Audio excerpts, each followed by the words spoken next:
Bendiciones en el Señor, estimados hermanos. En esta ocasión me gustaría compartir un breve momento de meditación con ustedes. Me gustaría iniciar leyendo uno de los salmos más conocidos y famosos de la Biblia. Vaya conmigo, por favor, a Salmos capítulo 123.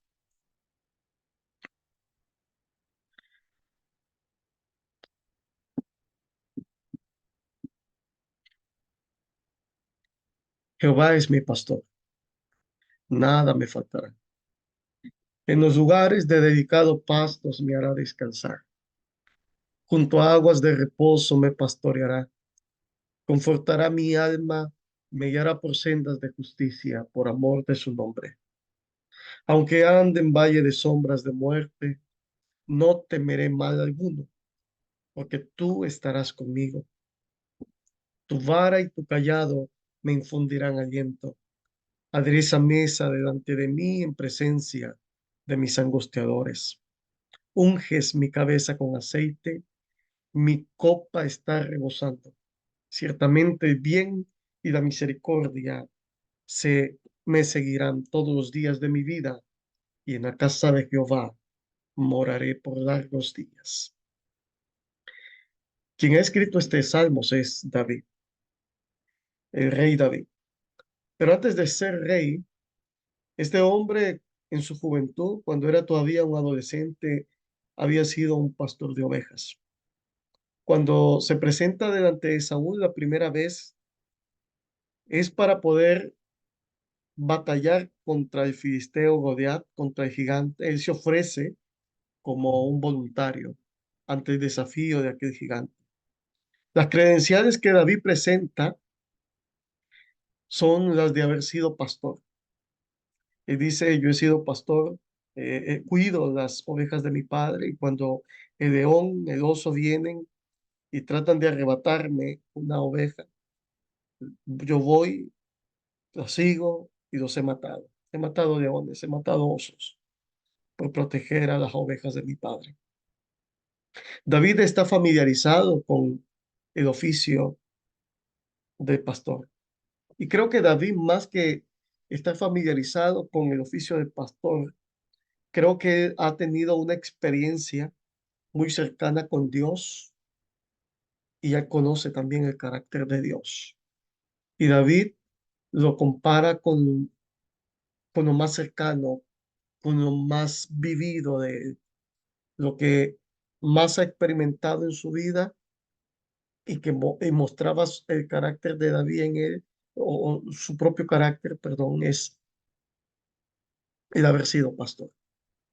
Y ahora el carácter del pastor lo ve reflejado en Dios, porque Dios le ha protegido, porque Dios le ha cuidado, porque Dios le ha proveído, porque Dios ha caminado con él y en el peligro ha sido su salvador. Ante la muerte ha sido su protector. Entonces David ve a Dios o ve en Dios el carácter de un pastor y lo ve como un pastor y lo llama a su pastor. Yo no sé cómo llama usted a Dios. Por la experiencia de David, David dice, Jehová es mi pastor. Y hoy nosotros decimos, Jehová es mi pastor. Y a veces no tenemos idea de lo que es un pastor. Pero David entonces, para ayudarnos a entender que es un pastor, él dice, él es el que me lleva a lugares de dedicado pasto, me lleva a lugares donde hay agua, aunque yo ande en sombra de muerte, no temeré mal alguno. Él comienza a hablar del trabajo de un pastor y de lo que Dios en su carácter ha hecho en su vida. Me gustaría que usted piense entonces por un instante, ¿cómo ve usted a Dios en su vida? ¿Cómo lo percibe? ¿Cómo lo identifica? ¿Y cómo lo llamaría? Déjeme hablarle de otra persona. Sara, la esposa de Abraham, tenía una esclava llamada Agar, una egipcia. Agar había huido de la presencia de su ama con su hijo y llegó un momento en que las provisiones, el agua, y el cansancio habían abatido la existencia de estas dos personas. Agar cree que va a morir y que su pequeño, su hijo, va a morir. Así que ella no quiere ver los últimos momentos de angustia y la forma terrible en la que Ismael iba a morir. Así que pone al muchacho poquito lejos de ella y ella se pone al otro extremo y dice, bueno, vamos a morir. Así que no quiero ver cómo es la situación tan difícil, la angustia de mi hijo. Entonces, solo está esperando la muerte. Pero un ángel de Jehová aparece y le dice que el muchacho no va a morir porque Dios también tiene planes con él. Va a ser de él una nación poderosa también, va a ser un guerrero, todos lucharán contra él y él luchará contra todos. Y al final hay un milagro, se provee de agua para estas personas, pero Agar dice, y llamó a aquel lugar el viviente que me ve. Y eso fue por su propia experiencia personal con Dios. Ella sabe que Dios en esa ocasión vio su llanto, vio su tristeza y vio la aflicción de su corazón al ver cómo su hijo iba a fallecer en ese lugar. Y ella, incapaz, o podríamos decir, se sentía que no tenía, no sabía qué hacer, no tenía las posibilidades. No sé si usted se ha sentido así alguna vez. Una persona que está en una situación tan difícil, está, se siente tan abatido, tan afligido, y usted sabe que no es capaz de solucionar esa situación. Sabe que al final no hay alguien que pueda solucionar su vida, su problema, y de repente, de la manera más sencilla, es solucionado, y usted reconoce que ha sido Dios. Esa fue la experiencia de Agar. Y por eso ella dice, el viviente que me ve. Ella como esclava, ¿quién mira a un esclavo? ¿Quién cuida a un esclavo? ¿Quién ayuda a un esclavo? Nadie, especialmente en su contexto. Así que ella siente y se identifica a Dios como alguien que la ve, pero alguien que ve la aflicción y ayuda. Alguien que ve la aflicción, pero apoya. Alguien que ve la aflicción, el llanto, la tristeza y el dolor y no es indiferente ante esa situación. El problema nuestro es que a veces nosotros vemos el problema, vemos la situación difícil de las personas y somos indiferentes a lo que viven ellos, porque quizás nosotros estamos bien. Ese no es mi problema, esa no es mi situación. Si fuera mi situación, de pronto me identifico con la persona y le ayudo. O si he vivido esa situación, de pronto me identifico con la persona y le apoyo. Pero si no la he vivido y no la estoy experimentando, entonces le veo, pero no le ayudo. Cuando Agar dice el viviente que me ve, ella sabe que Dios no ha sido indiferente a su dolor y a su aflicción. Así lo llamó esta mujer. David le llamó el pastor por su propia experiencia con Dios. Ahora, por tu experiencia con Dios, por tu propia vivencia con Dios, ¿cómo le llamarías a Dios? Déjame hablarte de un último punto. Y hay muchos casos en la Biblia de las personas como identificaron a Dios en sus vidas por su propia experiencia personal. Pero Jesús nos ha enseñado a llamar a Dios de una manera tan particular, tan sencilla, pero tan profunda. En Mateo capítulo 6, los apóstoles, los discípulos piden a Jesús que les enseñe a orar y Jesús dice, cuando ustedes oren, oren así.